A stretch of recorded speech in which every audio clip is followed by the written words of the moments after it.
beyond my expectation, Even with my dogs, actually, it's a normal dog. So when I'm trying to cast my dog, also I knew that there is a scene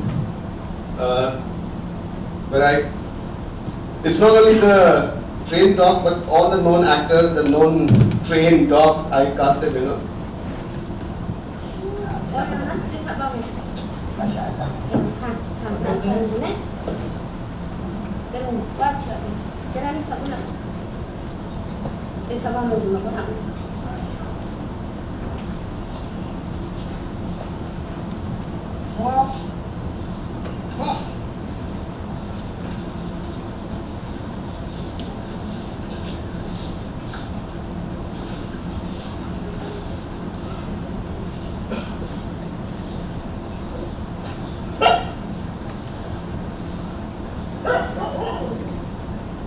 So this is not like it's a big camera, So you have to. It's a Red MX. It's a huge camera. So I took this one like almost 7 takes to get this right. Like it seems like just it happened, but I took 7 takes because the dog was sometimes he's not sitting there. Sometimes when we move a camera, he's just moving away, So we have to wait. And then once he got this thing, and then he forgot. I mean, the dog just forgot herself, and then I told my dad to stand in the gate, and call her. And I really don't know whether she'll follow or not. But I don't want to explore this space actually, to create this space. And then I put the camera, and then my dad called, and then he just moved, And I mean, I think because I didn't have money, so I think sometimes when we are making our first film, we are bogged down by things that we don't have, The money, the actor, the camera, and this and that. But I think for me, what I realized was I really have to concentrate on things that I have first, on the resources that I have first. I cannot kill myself or bog down myself with the things that I don't have. Otherwise, I will not be able to see the things that is available in front of me, the beauty that is available in front of me, So I started concentrating. Even though I don't have money, I trust my friend. All my friends, I have a classmate here, Mohan, who they're all ready. They were just like we'll just come and help. And my cameraman just came, and I didn't give my script. I have a one bounded script, but I don't give the script to my cameraman. Why I didn't do that was as I was telling that before, till diploma time, I was shooting with one of my very close friend, and we wrote together before. So I didn't want somebody to know me so closely to shoot this film. So Venu, the cameraman, he's nominated for some best cinematography in international film festivals, which I won't mention yet because it's not officially announced.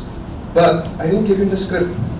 So I called him, I said, come and stay with my family for 2 weeks and understand, feel it first, rather than you come with a preconceived idea of, I will shoot this, I will shoot that, and all these things, So he came, and he was very scared that because I didn't give him the script.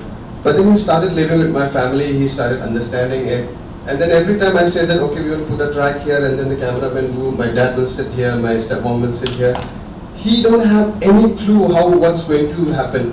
And in fact, on the last day of the shoot, he said that I prayed so much that it should get postponed. And in fact, I said God listened to his prayer or what. It rained for 5 continuous days from the day I was going to shoot, It just rained, and I was telling to myself what happened because it was on October 12th I wanted to shoot because it was my birthday. I mean, I wanted to do, and then it rained for 5 days, and the schedule just went haywire. And I'm doing everything. The opening scene that you see with every woman, I go to their places, and then I select each costume for them. Some of them are hanging their clothes somewhere in this thing, but they were coming up with the bright clothes and said that, should I wear this? I was like, no, I want the clothes which is torn, I want the clothes which you're not wearing to get that. So I was going to every one of them and doing that. So my cameraman was very, very afraid. But for 2 days in the shoot, he was very shaky and he was not sure what he was doing. But you won't believe, after 3 days of the shoot, he started naturally reacting to what was happening. And surprisingly, some things, if he was not like this, I would not have get some shots, I'll show you one shot that he did during the shoot, which really surprised me, and I said I was waiting for it, but I didn't know. I just sensed it. So the last shot,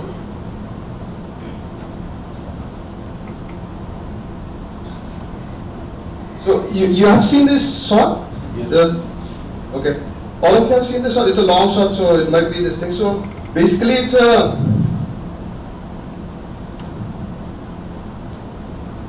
Maybe I just.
So the whole film was supposed to end here actually, in this frame.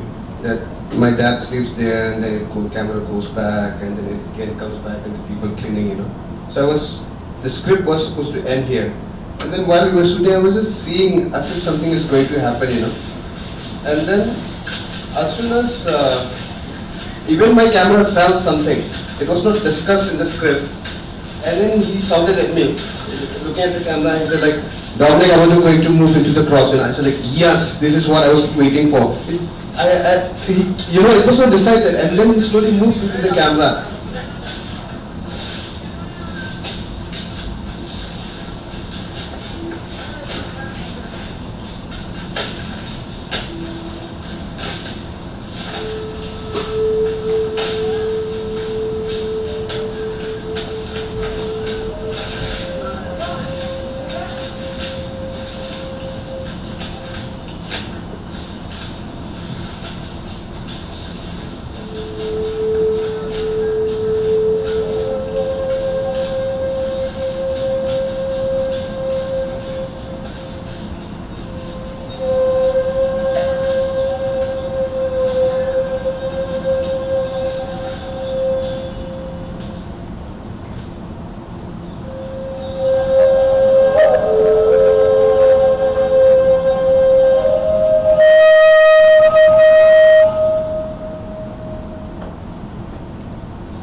What I was trying to say is maybe what I was giving my cameraman was like the atmosphere to feel, you know, to feel, to receive the things that's happening. Sometimes what happened when I was doing production by myself in this film, you tend to forget, or you're bogged down by the things which is maybe not necessary for the film, like whether the food is done or this is the, or you know, so many things that get into your head because there's no one to take care of such things, you know.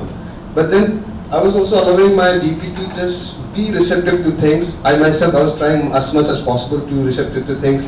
And then, otherwise this would not have ended like this. It ended like this also beautifully in Ma.Ama. One of the guy, he told me that after watching the film, I felt that you as a director was trying to understand your mother. We as an audience, we were also trying to understand your mother. But we really are not sure because she has become a stone, you know.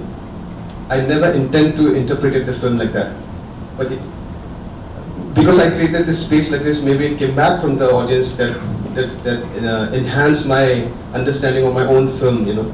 So that was like, so like this I was trying to capture, be receptive to things that's happening around during the shoot of the film.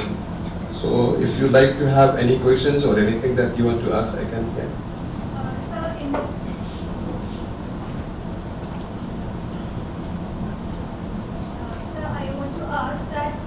When you said that you did not have any money and you were working on it alone, I mean you did not have any backing. Yeah. So in this kind of a setup, how does the production part works? I mean, what as a producer should I do when I produce my first film? Yeah, so what I'm trying to say, when I don't have money, in the beginning I have nothing. When I decided to quit my job and go back home and start working on this. And then I started calling up people. I started calling the cameraman, my friends, the sound guys, and everyone.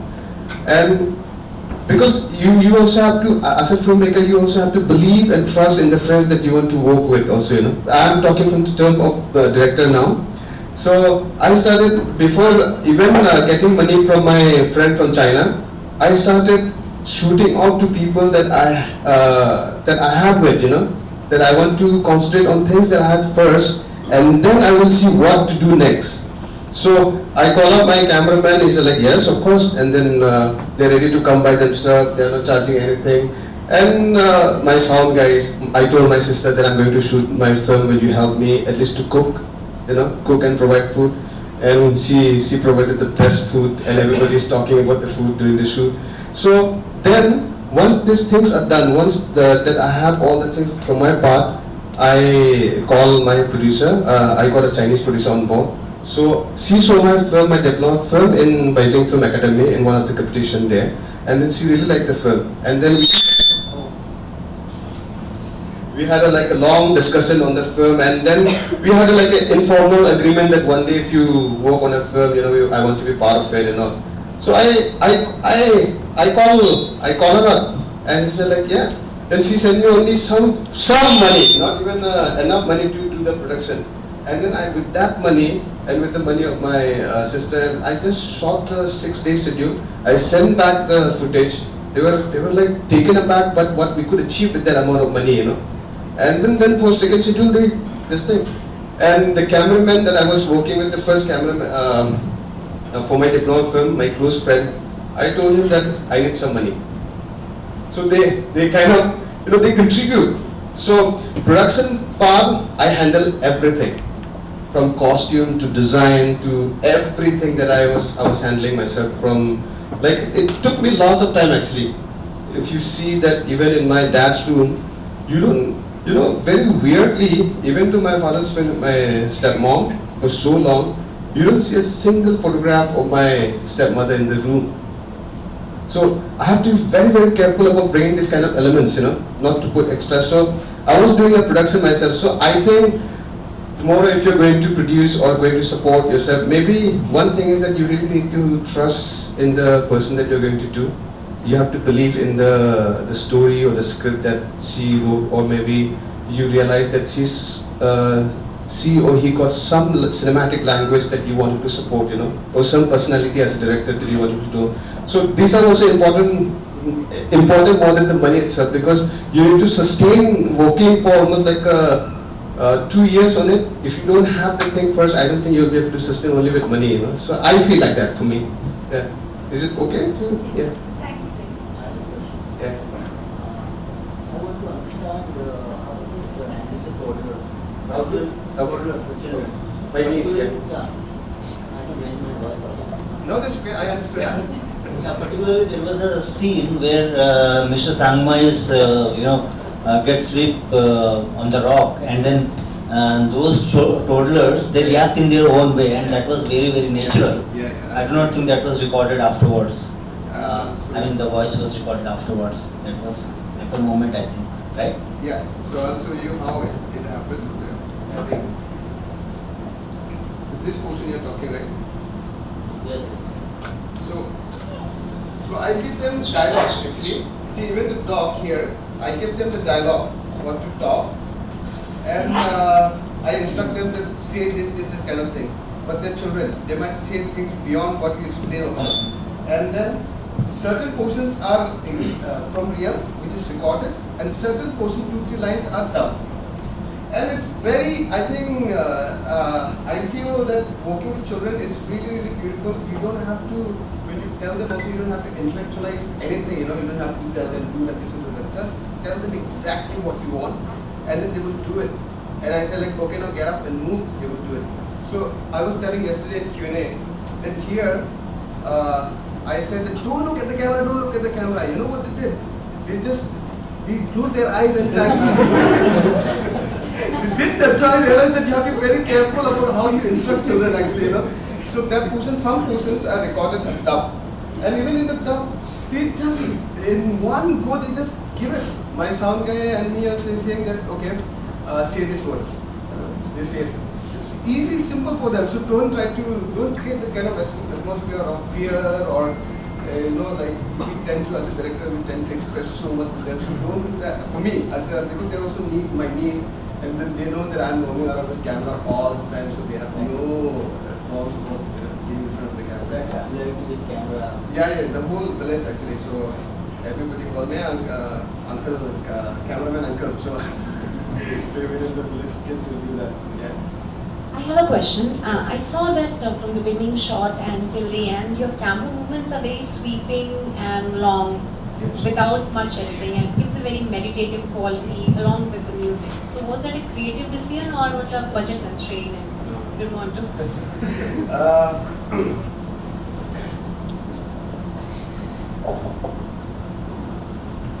I think for filmmaker or for any artist, maybe it's very important to concentrate on your aesthetic part rather than on the economics before, So for me, everything needs to be aesthetics. So the decision of shooting long takes and all the thing it's an aesthetic decision. It's not about like I knew if I don't shoot it like this, the beauty won't come out like that. The feelings that you're getting will come out like that. So I see this kind of thing in my head, and then I go out and shoot. Of course, like when you are in the set, things might happen. So how do you embrace those things and how do you evolve with it? You know, that's very important. So it's a very aesthetic decision rather than like a budget constraint. Of course, it's a if I have a budget, I would have shot with maybe most probably with Alexa. But I shot with Sony A7S the opening scene because I need to rig it on gimbal. So that's the only reason that I shot it on Sony A7S. Otherwise I would have shot it on Alexa maybe if I have budget. Yeah, budget comes in that way. Yeah.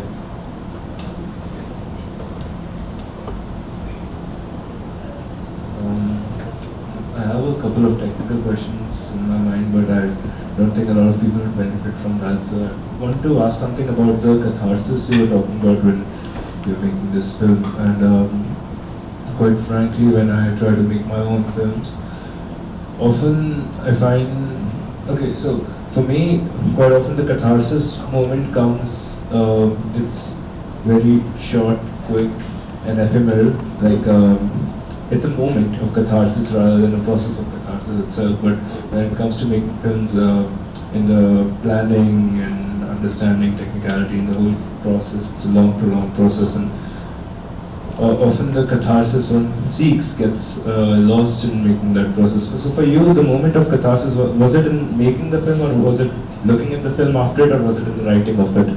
I think the whole process of filmmaking don't only confine to the production itself, you know. I think it is also from the time when we start, these things comes into you, from the moment that you write. I mean, maybe when you're writing, you're not even realizing that this film is for me to have a catharsis or to have a healing process. I didn't even realize that actually, you know. But then you will believe Mohan is my friend, and they didn't even know that I had a stepmom when I was in school. So they were really, even for me to say these things out, I mean, it might sound very simple, but even to have this, to say these things out that I was the mom or this, it was this kind of hidden, that kind of thing that was being in me. I mean, so when I was making my film, I didn't even say that, oh, by making this film, I want to have this kind of catharsis or healing or anything like that. And I think it was the process that just, because maybe most probably I have also made a film only on the things that makes me really uneasy or something that I am not being able to sleep over or something that disturbs me in life, only on those kind of things that till now I'm making a film on that, you know. So I might not be completely, and also it's not only for me, you know, it's for my dad. In fact, like he was the first audience when he watched the film, and I was very scared to show it to people. I need to have his permission. I need to respect his dignity as a man, you know. So I showed it to him in my room, and I was like really scared when the film ends. But then I was standing behind him, and he turned back and he said that when I watched the film, I felt as if I'm looking at the mirror of my own life, you know. He said that I felt that this film gave me a chance to do things that I was not being able to do in life. Being able to speak to the man like that, you know. So it's a catharsis that I cannot even pinpoint that, oh, here I got this, you know. Maybe not, or maybe I will still realize with the third film that I'm going to make, you know. Because I still haven't met the woman who is, you know, so I don't know whether I answered that question, so I don't like, but this is what I feel like that, yeah. Good afternoon, sir. First of all, I would like to congratulate you. This is one of the masterpieces that I have seen. Thank you so much. And sir, my question is, how does one as a filmmaker steps out of his region? Like you are acquainted to this region, that's why you're able to make such a good film.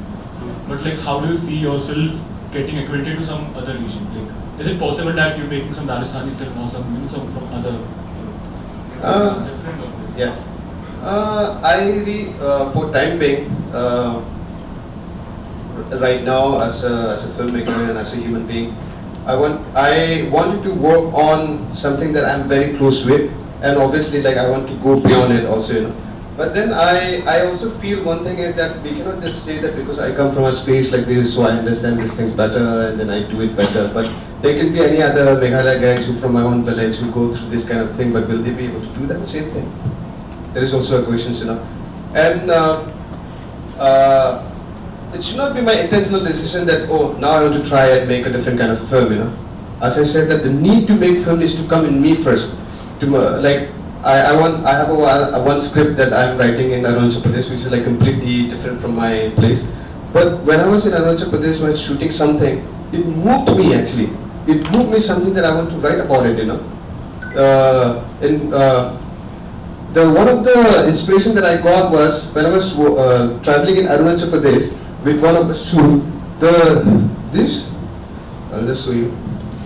I think every place will kind of inspire. If I stay there, or if I imbibe that kind of thing, that maybe I won't just decide to shoot in a particular place because it's that I have never experienced, you know. But I think the inspiration comes from wherever you are, you know. This shot, in fact,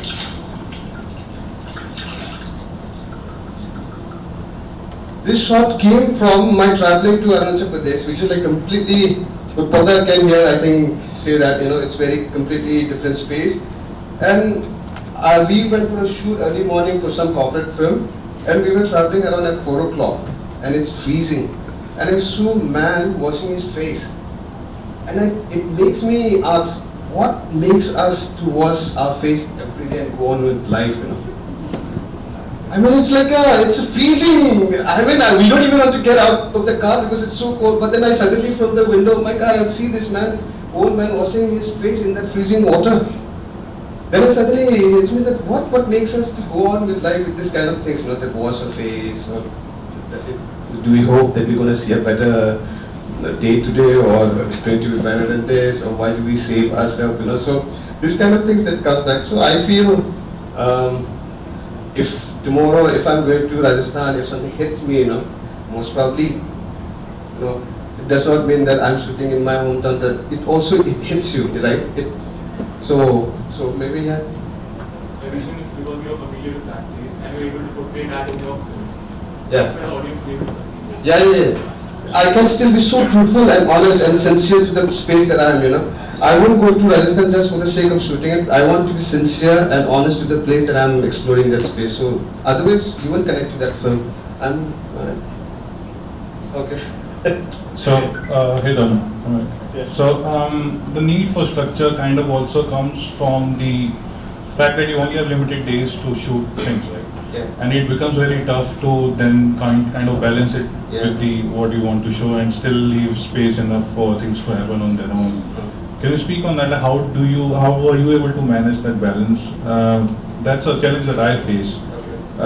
Because you go with your kind of storyboards and you do as much prep as you can do, but end of the day either you stick to that.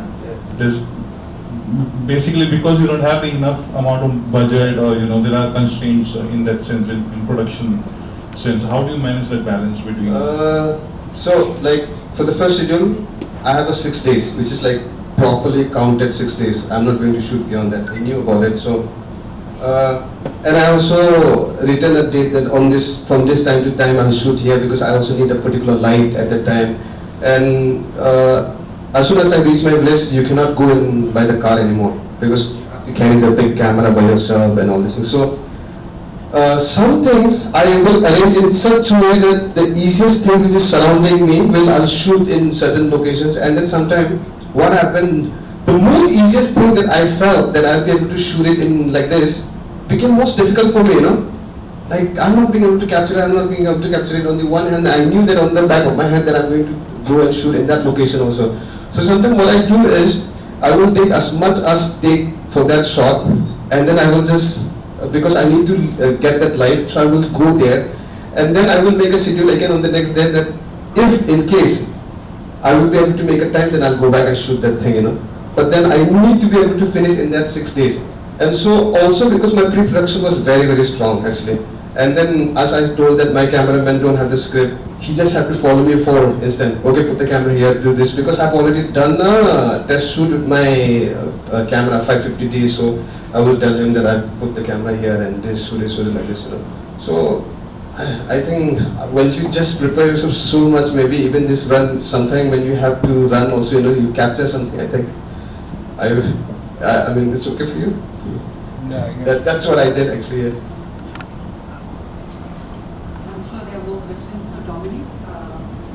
But we have another masterclass, which I'm sure a lot of you have registered for by Ashwin. It is upstairs in Gulmohar. So for those who would like to proceed. And before that, I'd like to thank Dominic for taking our time and joining us here. And we really look forward to your next film and hope to see you at our next edition again. And thank you all for joining in for the